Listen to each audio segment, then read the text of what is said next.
Welcome to Monster Territory, ladies and gentlemen. How you doing, everybody? Hello. Welcome to another episode here. Hope you all had a great weekend. Man, oh man, the wrestling fan in me had to witness the John Cena's last match. It was a bit of a sad weekend for me, and hopefully the Red Sox can start making some moves here to cheer me up a little bit. And we did get one move tonight. We got a trade, and not the trade any of us were expecting. Craig Breslow getting yet another massive moose of a picture. My goodness, how many of these massive pictures is Craig Breslow going to acquire this offseason? And I mean, it feels like we got like 10 guys that are like 7 feet tall, it feels like. We'll get into it. The Red Sox acquiring Jake Bennett from the Washington Nationals, sending Luis Perales, highly touted prospect for the Red Sox over the last couple of years. So that's an interesting one. A rare pitching prospect swap. I'll give you my thoughts on that. Jarren Duran. Is the idea of possibly going to the Kansas City Royals still alive? It very well could be, even after the Royals made a trade for Isaac Collins this past weekend. I'll get into that. We got a couple of free agent news. Well, actually, I guess you could say a few bit of news here on the on the desk for tonight. We got one late one here right before the start of the show from Jared Carabas, and I'll dive into that. I'll give you my thoughts on that. We do have an update as well on Ketel Marte. And listen, Ketel Marte, still very high on him, and we'll talk about that as well. Everybody, if you can, hit the like button for me. Subscribe if you're new. If you are finding us for the first time, help us out. We're trying to get to 6K by opening day. I think we can get there if you can help us out. So, who do we got here in the chat tonight? We got UFC, Dana White. My goodness, Dana White is here in the chat. TD, how you doing, my friend? Justin Brady, what's going on? Sovereign Sun, hello, my friend. How you doing? Let's get to it, everybody. We got a lot to talk about, and let's get to this trade first and foremost. Like I said, Craig Breslow getting himself just another one of these massive pictures. Craig, we have lots of bats to be taking a look at this offseason, and it feels like all he's doing is looking to get minus Sonny Gray. He's just stocking up on these guys here. And here's another one, Jake Bennett from the Nationals. And this is an interesting one, right? Luis Perales, this has been a pitching prospect that we've been talking about for the last couple of years. Well, last few years, he had Tommy John not too long ago. He came back this past year. And there were talks of him maybe even being in the Red Sox bullpen by the end of the year. Very good stuff with Luis Perales. Good velo, good breaking stuff as well. My dishes are done in the background. I don't know if you can hear the beeping in the background, but my dishes are done. Sorry about that, everybody. But Luis Perales, this is a guy where, I was very curious about. Like I said, electric, good velo. Guy was, a very electric arm to have in the organization, but, more smaller stature. And, if you take a look here over the last couple of years, Breslow, they have been really stocking up on these big guys, right? Peyton Tolley, that's the one that really jumps off the page. A guy like Marcus Phillips, they took in the draft as well. You take a look at just the amount of size that he's been adding. Guys that are like 6'5", 6'6", and Jake Bennett. Guy stands at 6'6". He's got massive extension. And the Red Sox, they are really leaning into this. And you take a look at Peyton Tolley when they first took him out of TCU, a guy that was more in the low 90s with his velo. And they got him in the lab, and they worked on a couple of things. And Peyton Tolley's got one of the most electric fastballs in the game now. All right? Still needs to develop on the secondaries, but, he's a prime example of that. So, we just take a look at all the pictures now that the Red Sox have. Taking a look-see. Hold on a second. There we go. So, you bring in Johan Oviedo not too long ago. A guy with the Pirates that had shown some flashes of brilliance. A guy that does have good stuff. Just a massive frame behind him. And you also take a look at who they just acquired in the Rule 5 draft. Ryan Watson. Another just big guy, right? It's funny because I've talked about this with the Red Sox. Sorry if you can't see my screen here. But I have talked about this with the Red Sox here, several times, going back to, ever since they took Peyton Tolle, they're looking for these guys that have these big canvases, right, that you can just work with because, these big-bodied guys, they are going to, in my opinion, and I think, you go back and look at the history, right, of guys like Roger Clemens, they are just going to be more durable, I think, right? These are guys that can really handle a workload, and because they have those big frames, they got a lot of potential behind them. They tend to, have that big extension where the release point is getting closer to the plate. And Jake Bennett, he's an interesting one, right?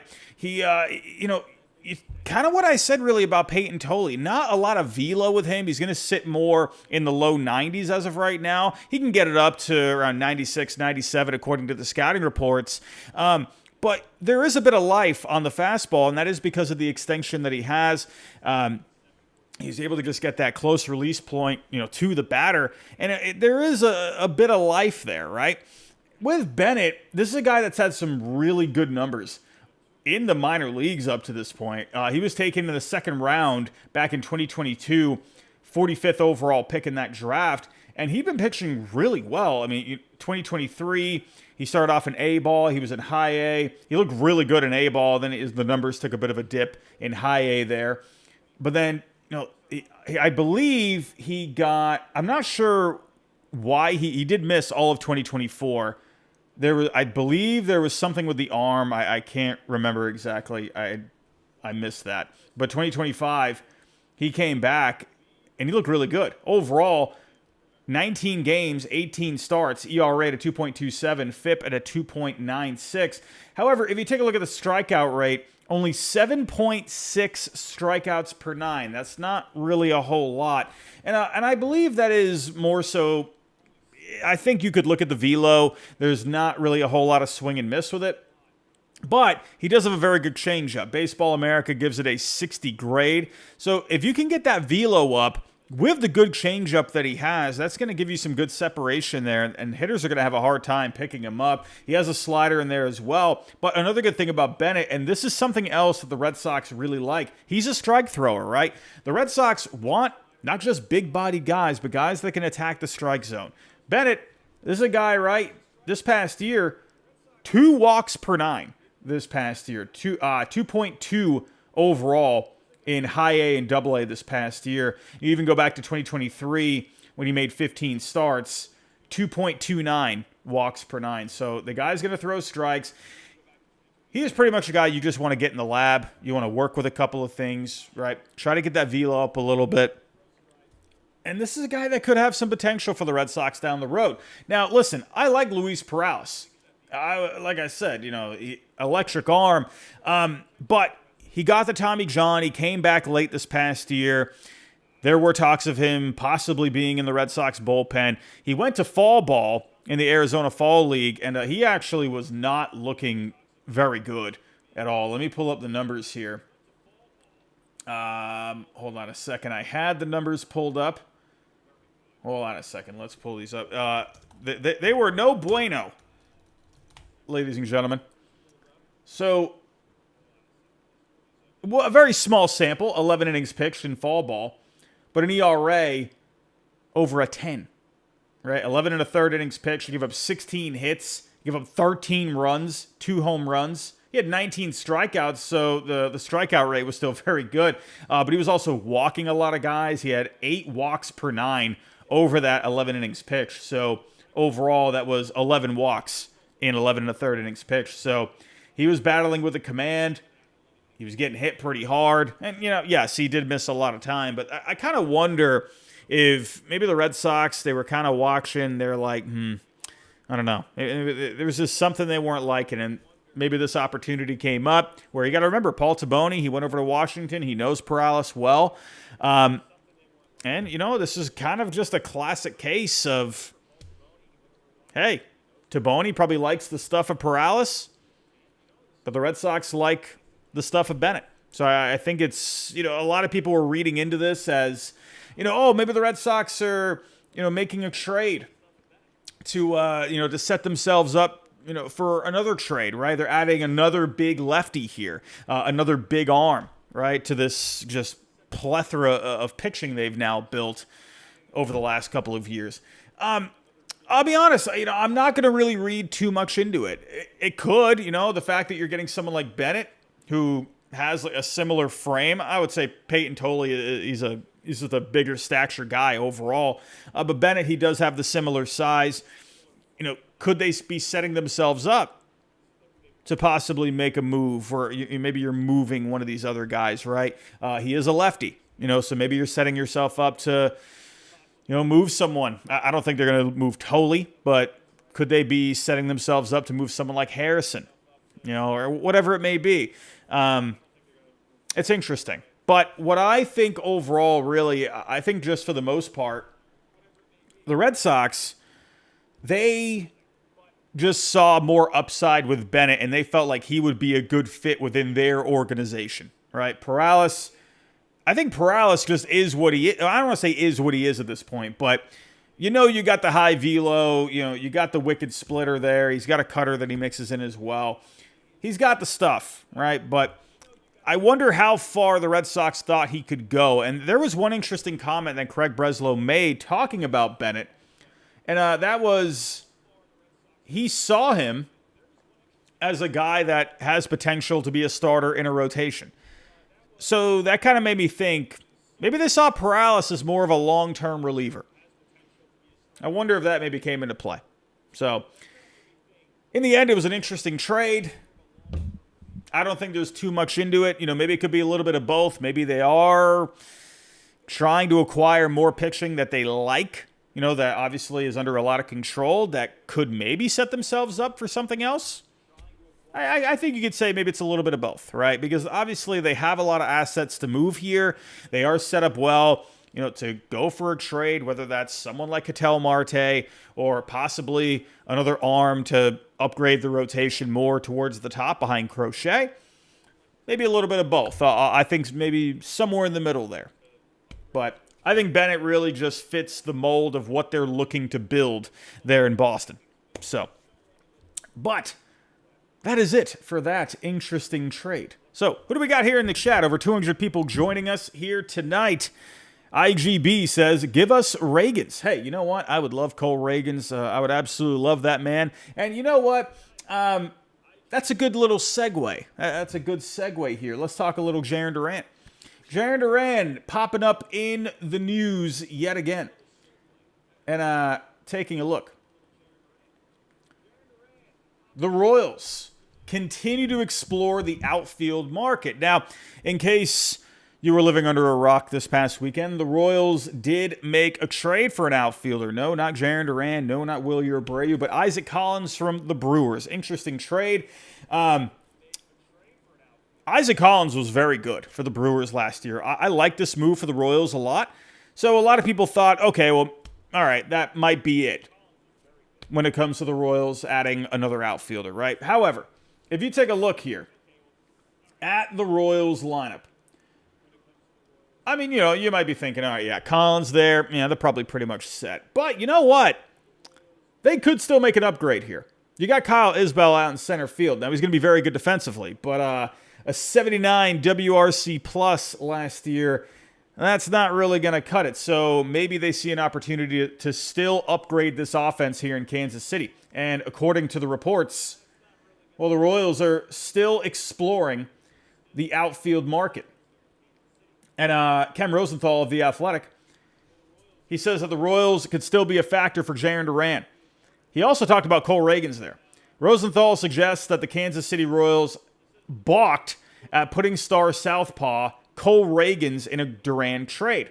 Whether the Red Sox would insist on Reagans' inclusion isn't known, as the Athletic report indicates that Boston executives viewed the team's talks to date as preliminary. I believe Chris Cotillo said that one. Or Tim Healy, I can't remember. Now, also, speaking of Tim Healy, friend of the show, he said here, it's clear the Red Sox are putting a lofty price on their top outfielders. And they should. They should. And, I see a lot of people out there saying, oh, the Red Sox, they don't really have a lot of leverage. They haven't really been making a whole lot of moves this offseason. That doesn't matter. You set a high price for Jarren Duran. The guy's had a 10 wins above replacement over the last couple of years. He's a good player. Whether or not you want to look at the error that he made in the postseason, he was inconsistent defensively all year out in left field. The bat was a bit inconsistent as well, had some trouble against lefties. But in the end, the guy was ranking near the top when it came to the doubles and triples over the last couple of years. Still had himself a very good season. He's going to give you a lot of speed out there. Duran's going to cost you a lot, especially because he has the 3 years of control. Now, could you do Duran for Reagan straight up? No, absolutely not. The Royals would be insane to do a swap like that. No, Cole Reagan's would cost a lot. Yes, he had some injuries this past year, but Cole Reagan's was just in the top 5 with Cy Young voting a couple of years ago. Yeah, Cole Reagan's is very good, and he has a few years of control left. So, no, it's going to take Duran and a lot more to get Cole Reagan's. It's not going to be easy to acquire him. Now, if the Royals don't want to move Reagan's, which I understand that, they've come out and said, hey, we see Cole Reagan's as a game 1 starter in the postseason, and they should absolutely feel that way. He's very good. But if they want to acquire someone like Duran, straight up, they don't really have a whole lot of assets to acquire Duran that the Red Sox would want. Yes, they have some prospects. They got a couple of catching prospects, right? You got Carter Jansen, you got Blake Mitchell. You do have a young arm like Noah Cameron who showed some things this past year. But when you look at the Red Sox needs, they've been adding catchers left and right. We're talking about how they're adding all these massive pitchers. Well, they've been adding a lot of catchers to a lot of catching depth to the organization. Could they add a Blake Mitchell or Carter Jansen? Maybe. I don't really see it, though. Especially when you already have Carlos Narvaez, right? And Noah Cameron, that's not really a needle mover for the top of the rotation. Good year this past year, but the ERA did outpace the metrics. So I think there is a bit of regression possibility there with him next year. So Noah Cameron, I don't think that's a guy you're going to be putting behind Garrett Crochet. So really, and people say Bubic all the time. Well, the problem with Bubic is he has 1 more year of control. He's coming off a rotator cuff injury. I'm sure he's going to be fine this year, but still, there's not a lot of value with him. There is value, but not Jarren Duran value. So the Royals are kind of stuck when it comes to getting a deal done straight up unless you did Cole Reagan's for Duran and more. The key words there, though, were straight up. Now, someone said this to me on Twitter, and I've thought about the Royals as a candidate for a 3-team trade. We also had a report there. I forget who mentioned that. Actually, I think JJ Picollo said that himself. I think he said, maybe you could do a 3-team trade. So there is an avenue for the Royals to acquire Duran without giving up Cole Reagan's. Hey, since we're talking about the Nationals, well, could you maybe do something with the Nationals here, right? Where Duran, you send him to Kansas City, the Red Sox can get Mackenzie Gore, and then the Nationals can get a bunch of young talent, right? Mainly from Kansas City there. Maybe you could send back Noah Cameron, who is a young arm who has a lot of control, right? Maybe send a package with him back to Washington. I could see that being a possibility. Or maybe you can call the Reds, someone like Andrew Abbott. If you want Hunter Green, it's going to cost a lot more. But Andrew Abbott, I think, is pretty even value-wise with Duran. He's got a few years of control. Actually, I think he's got 4 more years. 26, 27, 28, 29. Yeah, so he's got 4 more years of control, and he was solid last year. So I think he's pretty close value-wise with Duran. So maybe you could do some kind of a swap there, where Duran goes to KC, Abbott could come to the Red Sox, but I don't know. I think the Reds would want major league talent back, so I'm not sure how you would do that. Or maybe you can call the Twins again about Joe Ryan. Maybe they lighten up at some point and they say, all right, fine. What can we do? But here's the problem, right? Most of the value would be going to Kansas City, and Joe Ryan, I would say, is closer. I think Ryan probably has a bit more value than Duran, considering he's one of the better starting pitchers in the game. Maybe you could say they're actually pretty close when it comes to the value. So the Royals would have to send back a package there to Minnesota. That would be basically an in-division trade, sort of, kind of.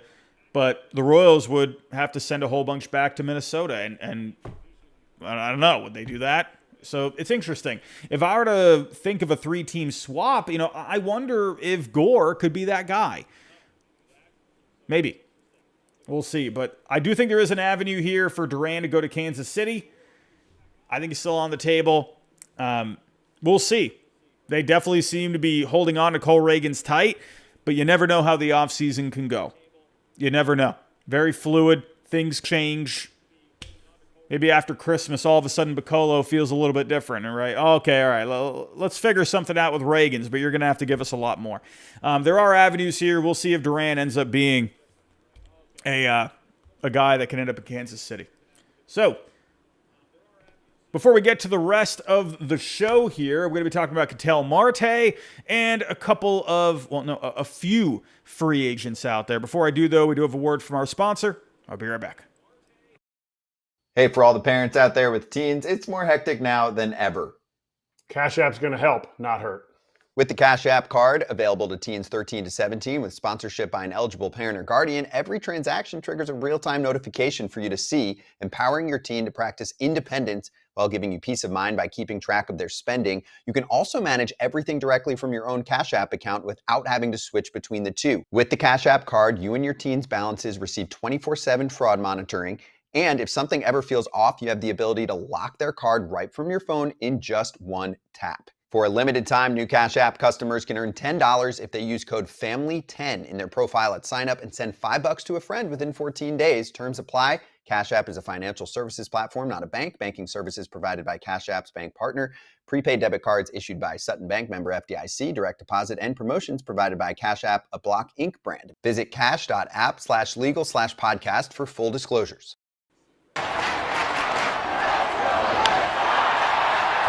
Alrighty, Ketel Marte. Let's talk about Ketel Marte. Well, nothing is really brewing out there. Nothing's brewing, but we did have an update with the Diamondbacks this past weekend. Merrill Kelly going back to the Diamondbacks on a 2-year, $40 million deal. And I don't know. People were wondering, okay, because they're paying him $20 million a year. Could they maybe look to move the salary of Ketel Marte? Well, I don't think that really has anything to do with it, really. But there was an update when it came to Marte's no trade list. That includes the Athletics, the Yankees, the Pirates, the Giants, and the Cardinals. Well, I mean, the Giants, that was a team that I think could be a fit there.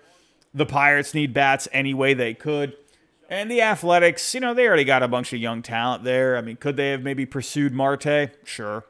But the Cardinals, the Cardinals aren't looking to make a move like that anyway, so I never considered them. The Yankees, obviously they have Jazz Chisholm there, who's also been in the rumor mill. So didn't really see the Yankees getting involved there, unless they moved Jazz back to third base. You did something with McMahon. Either way, I never really saw that as a fit. It doesn't matter. The Yankees are on his no-trade list. So good news for the Red Sox. They are not on this list. And listen, I've been looking everywhere, everybody. I have been poking around as much as I can with a couple little birdies that I have out there. And not really much, right? It was, I'll be honest, it was getting a little warm last week based off of one source that I spoke to. I already talked about this last week. I had a positive report on Marte. I'm not really going to go deep into it because I had some pushback from other sources. So I'd say really the conclusion that I came to with Marte and the Red Sox is there is dialogue happening, right? I had one positive report, but then I had a couple pushback saying, maybe not so fast here, right?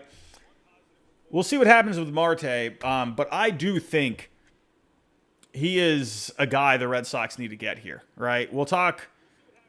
I'll get back to Marte. Let's actually circle back to him because we do have something else to talk about in just a little bit. Before I do get to that topic, let's talk about a couple other free agents out there. And Michael King.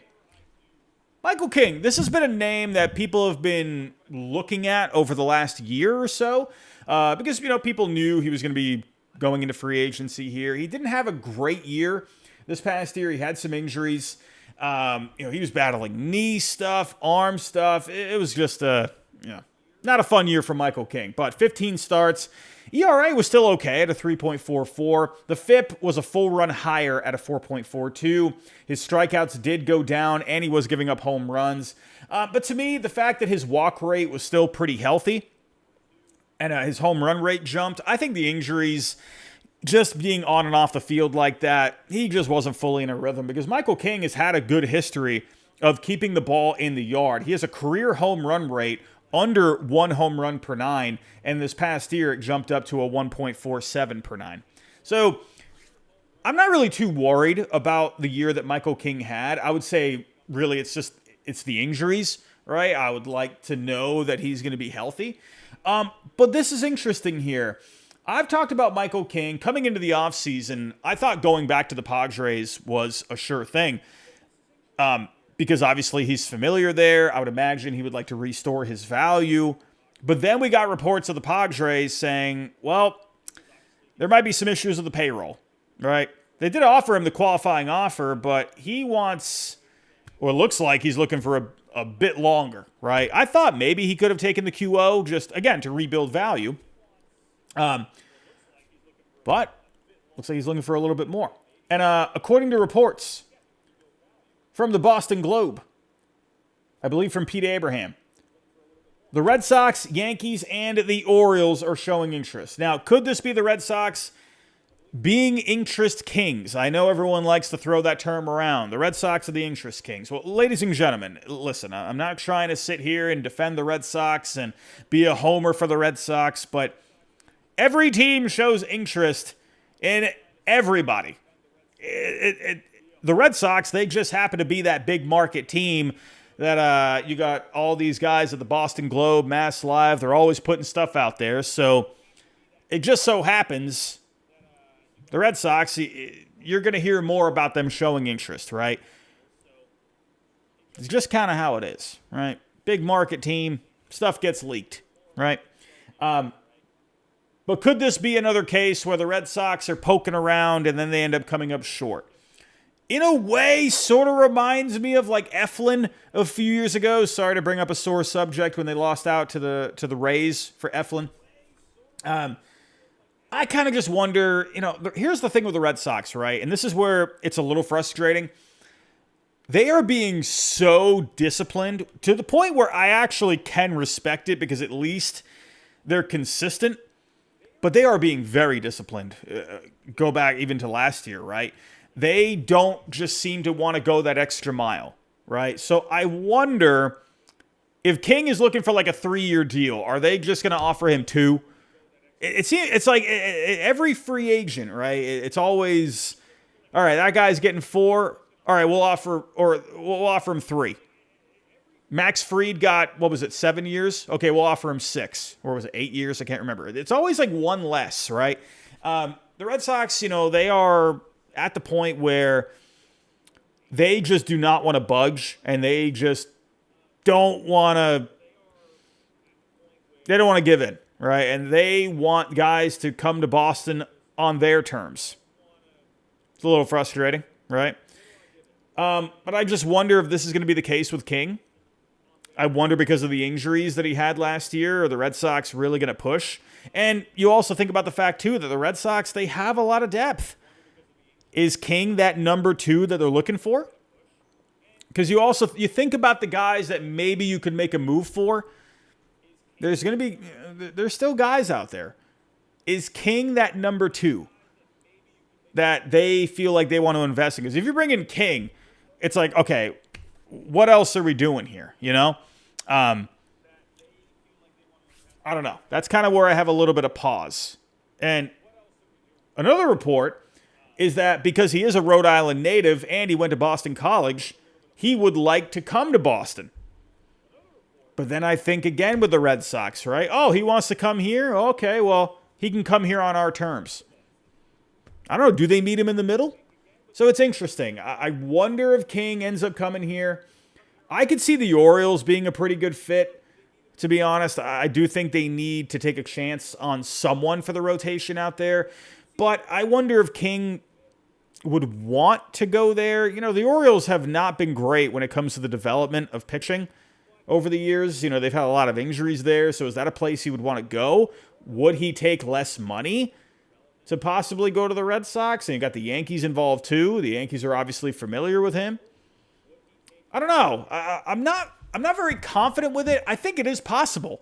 I do think it can happen because, hey, you know what? The Red Sox, I'm not trying to be biased here, but they have done well on the pitching side of things the last couple of years. And maybe this could be something for King. Obviously, Walker Buehler didn't work out. But maybe this could be kind of like, sort of like that Walker Buehler signing. Not really so much because Buehler had fallen off quite a bit, right? He had come back from Tommy John for a second time.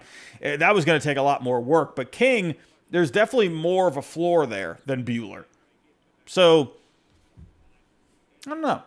It's interesting. I would like to have Michael King. I just wonder where the Red Sox are at. We'll see. I think it could be a pretty fun signing. I think that could definitely help out the rotation, if he stays healthy, of course.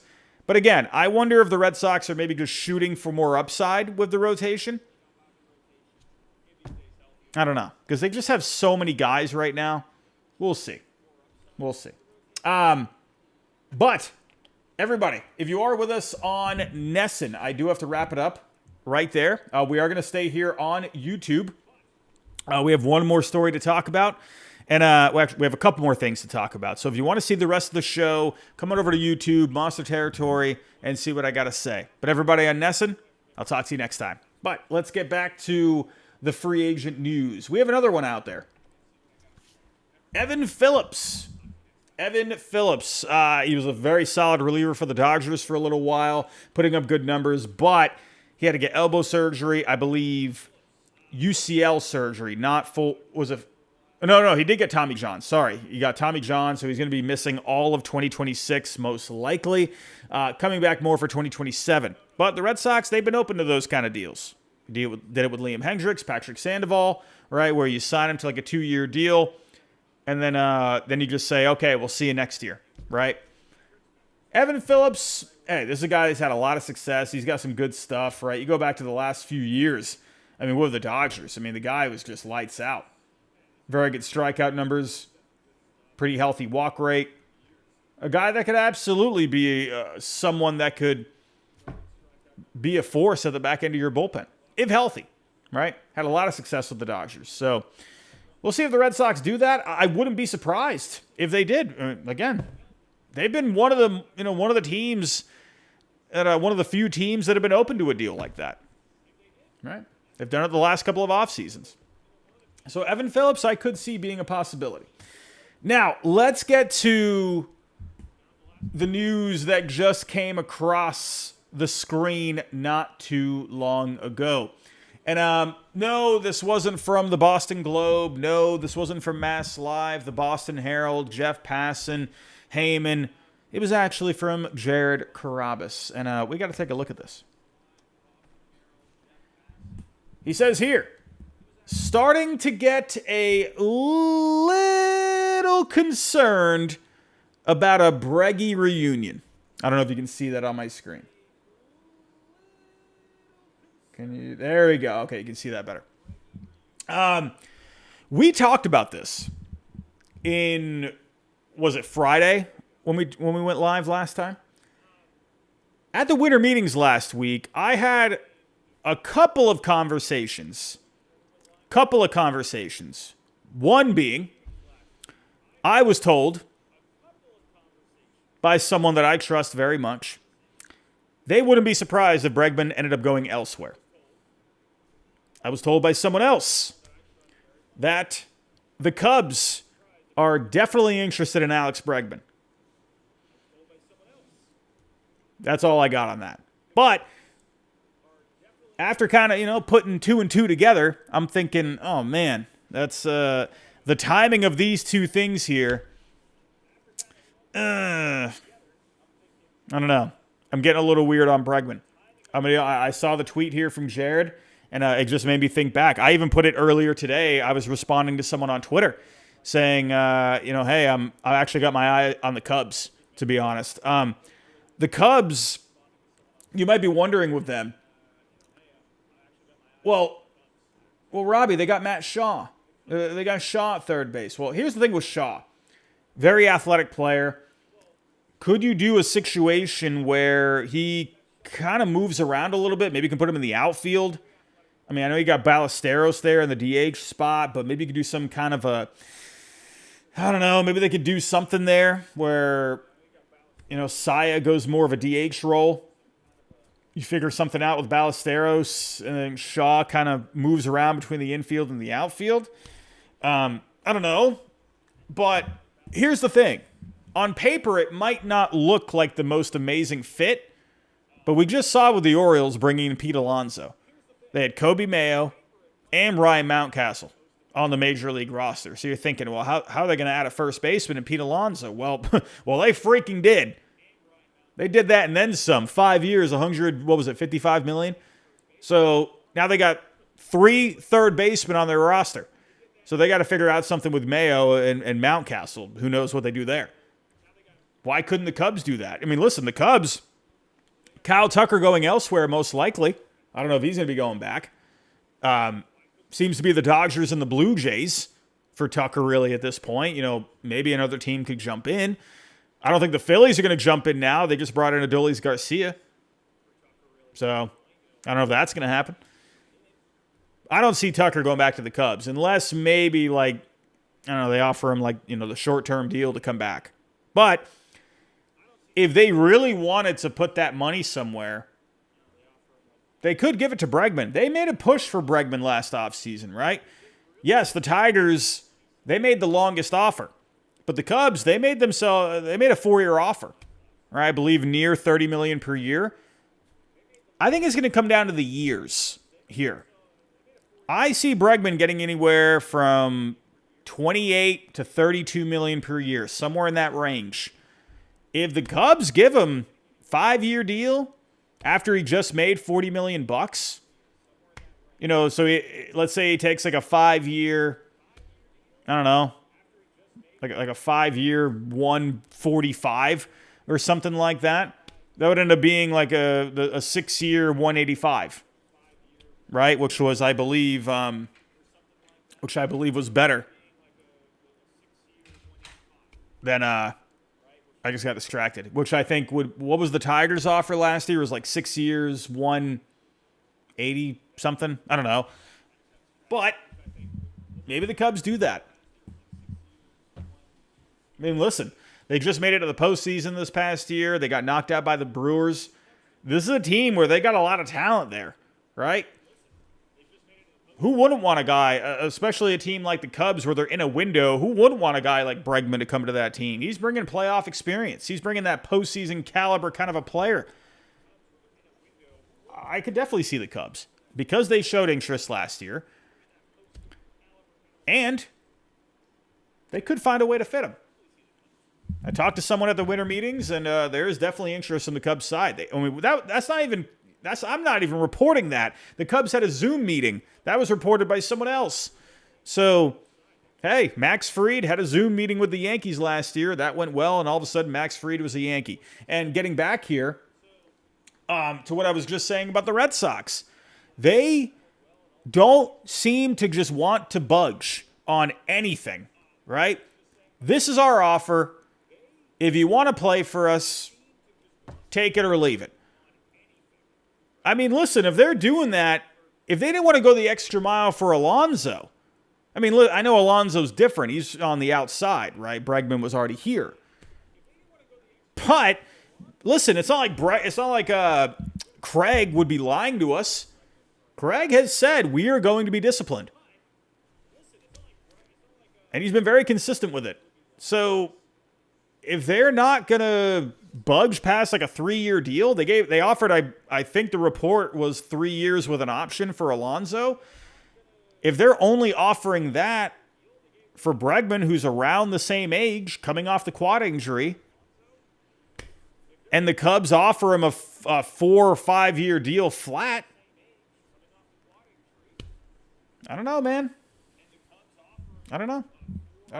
Listen, if he ends up going elsewhere, I'm going to feel pretty silly because I felt all year that Bregman was perfect in just so many ways, but I figured the Red Sox would be a bit more flexible coming into this offseason. You're in a competitive window. You would make, a bit, I don't want to say effort. I don't want to say that. That's not the right word, but, push a little bit more. I figured that maybe they would do that this time around, but based off of kind of what we saw there with the Alonso sweepstakes, and they met with Alonso too, in person at the winter meetings. They sat down with him. And that was it. I don't know. I worry about the Cubs, to be honest with you.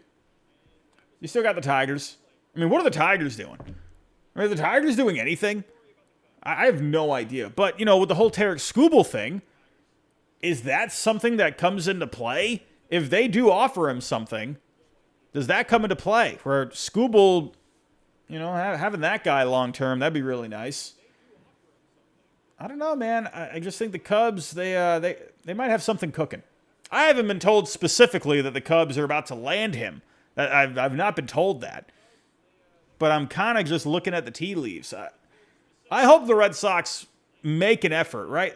In the end, they made the effort to get Bregman to Boston. Maybe they could do something different here. Or maybe they could make a bit of a push. Maybe that, how many times have we seen that over the years, right? Where it looks like a player is going to go somewhere. Look at Mark Teixeira. It looked like he was coming to the Red Sox, and then all of a sudden, I'm not sure. I don't remember what the story was exactly. I think, what was it? Someone in the Red Sox front office, I guess, made him unhappy about something. I don't remember, and then he just went to the Yankees. That's obviously a different case, right? But we've seen many teams. Aaron Judge, he looked like he was going to be going to the Giants, right? And then Arson Judge went to the Giants. So maybe the Red Sox can actually make a push here in the end. But like Jared said, I don't feel great about it. Now, let's circle back to Ketel Marte. This is where I think, man, you have got to bring this guy in. You have got to make the trade. Listen, if you don't want to spend the money, well, then you got to use the assets that you have. You have a lot of assets here. I know a lot of people would not be happy trading Marcelo Meyer. Well, here's the thing. I wouldn't trade Meyer if you're not going to get Bregman back. I'm keeping Meyer, absolutely. But, you have a lot of young position player talent there. Even someone like, Christian Campbell. I hate to say that because I still think there's a lot of upside with him. You got guys like Franklin Arias that you could include, right? And obviously all the pitching. I've talked about this a million times. I'm not going to go into it further. There's a million different ways I think you could acquire Marte. It feels very similar to Crochet last year, where there's just so many roads. Usually those teams that have more roads to get a deal done are the ones that end up getting that player, right? I think the Red Sox have the best shot to get Marte. They have so many guys they can include in a deal. So many. Bo Bichette. Here's the thing. I've said this before. I have this weird sort of feeling about Bo Bichette. Here's the reason why. Coming off a great year, good bounce back year, would move over to second base most likely. I'll be very honest with you, though. If the Red Sox did bring in Bichette, that up the middle would scare me a little bit. Bichette, probably a better fit at second base, but I still wonder, how is the defense going to be? Is it going to be more just league average? That's fine. I don't necessarily think you need to have like a Cedar Rafael at every single position, right? If you could play league average defense at second base, I'm okay with that. But Story, he had some miscues towards the end of the year. You kind of wonder about that, you're right? But Bichette, if there was a guy you're going to offer a contract to where I could see the Red Sox being like, all right, let's push a little bit more. I wonder if Bichette could be that guy because he's about to only turn 28 years old. So he's under 30. The Red Sox, many times over the years, they have made pushes for guys that are under 30, right? I just brought up Mark Teixeira. He was under 30 when he went to the Yankees, right? Dice K back in 2007. Who was another one? I'm leaving off someone on that list, right? I'm going blank. But they tend to make more of a push for a guy where they're on the right side of 30. They seem to be hesitant. And we actually just got the report not too long ago saying they don't want to give out long-term deals. I think that's more so they don't get locked up into stuff when these guys, they're going into the 35, 36 year. And, historically, you tend to regress in those years, right? Obviously, there are guys out there that are still playing well at that age, but more often than not, you tend to see regression, right? So that's where with Bo, listen, just about to turn 28, has a history, his family has a history in Boston. They need an answer at second base. Could it be him? I'd love Bo Bichette. Listen, I'd love Bregman, but I would love Bo too. I think Bo could be a great fit with the Red Sox, right? Right-handed bat. I could see him just attacking that monster constantly. I think it'd be a great fit. But will they go the extra mile? I'll say this. I think there could be more of a chance that they offer him a stronger offer compared to what they offer Pete Alonso or Bregman. I wonder if they would push. And I think that the thing with Bichette is I wonder what the market is with him. Obviously, the Blue Jays, right? I think a reunion's still very possible. But the Blue Jays are also in the Kyle Tucker mix. So I think those two correlate. The Braves just brought back Ha-Seong Kim, so I think you can cross them off as a possible landing spot. The Dodgers, they seem to be all set. I think if anything, they land Tucker on a short deal. I don't know. I think that the Red Sox, I know this offseason feels really weird because there were a lot of expectations coming into this offseason, but it feels like to me they are just waiting stuff out, or they are trying to take that same approach that they did with JD Martinez, right? They just waited him out. Bregman too last year. I wonder, maybe they're trying to, they feel like they have a good read on the market. And listen, at the winter meetings, I had heard that the Red Sox are definitely interested in Bichette. So we'll see. You still got Kazuma Okamoto. You got Munetaka Murakami. I think either of those guys could fit very well with the Red Sox. Yes, they're unknowns. They are question marks coming over from Japan. Okamoto, I think, has more of a floor. Murakami, I think, has more of a ceiling because of the power potential. But I could see the Red Sox liking either of these guys, right? Okamoto, he's going to give you that versatility, that right-handed bat that should fit well at Fenway Park. Munetaka Murakami, he's got the big left-handed power that has the ability to clear that right field in Fenway Park. Get him into their organization, into their system. Maybe they feel like they can improve that plate discipline. I wonder if they could be an option. Now, I'll say this. Right now, my number one guy is Ketel Marte. I think he is at the top of the list. I think you need to figure out a way to bring him in, right? Whether you bring back Bregman or not. To me, I think Marte is a guy you figure that out. No brainer. Coming off a great year, 28 homers, a 145 WRC plus, a 4.6 F4 overall. There were some clubhouse issues. Who knows what exactly that was? But Marte, to me, I think is an absolute no-brainer for the Red Sox, right?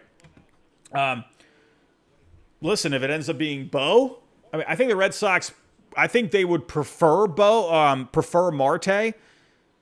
That's my hunch. Maybe I'm wrong on that. Who knows? Bichette does have the advantage when it comes to the age.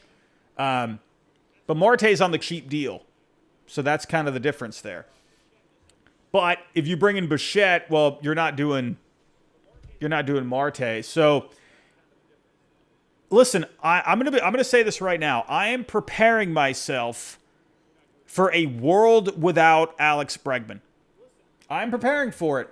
Could you see if they were to bring in two bats, which I do think they're going to. I think they're going to. I think they're just waiting this market out. Maybe that ends up being a stupid line on my part at some point down the road. I do believe 2 bats will be in Boston at some point. Could that be Marte and then Kazuma Okamoto? Could that be Bichette and Munetaka Murakami? Could it be Marte and Murakami? Whatever it may be. I think there's 2 bats. I think there's going to be 2 bats. I'm also going to say this.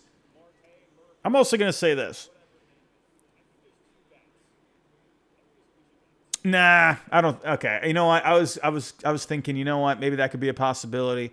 I was even thinking about guys like Ryan O'Hearn, or even.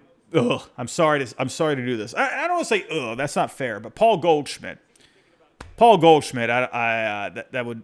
I think Red Sox fans would probably flip out over that one because he is getting towards the end of his career. Big fan of Paul Goldschmidt, but I wonder if he ends up being like a cheaper option for the Red Sox at some point. I don't know.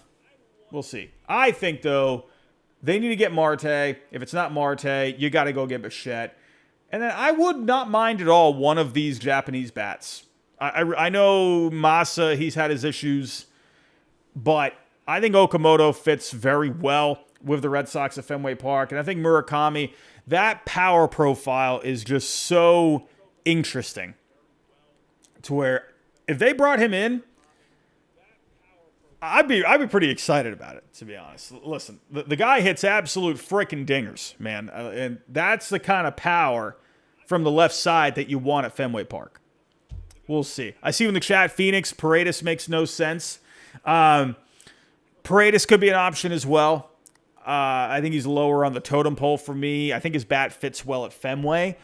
I don't know. I feel like the Astros would rather move Christian Walker because he's on that contract. Paredes is a lot cheaper. I don't know. You know, and they got Paredes in that trade for Tucker, so I feel like a part of them would like to keep him. You know, they got him and Cam Smith. We'll see what the Astros do, but I think Paredes could be an option. We'll see what happens here. But everybody, I'm going to wrap it up right there. That is all we got. We had over 300 people for most of the show here tonight. Do appreciate that. Really do. A lot of familiar faces here still with us in the end. Appreciate all of you. And we got a super chat. Bay Sox Bombs, $4.99. Why do I have a feeling the Dodgers may be secretly in on Bregman? Could the Dodgers be in on Bregman? I don't know. I don't know about that one. Because he brought Muncy back. So I don't know. I mean, the Dodgers, you're always going to be scared about them for everyone. But I don't know about that one. I think they're probably all set there. I think if they can get Tucker on a short-term deal,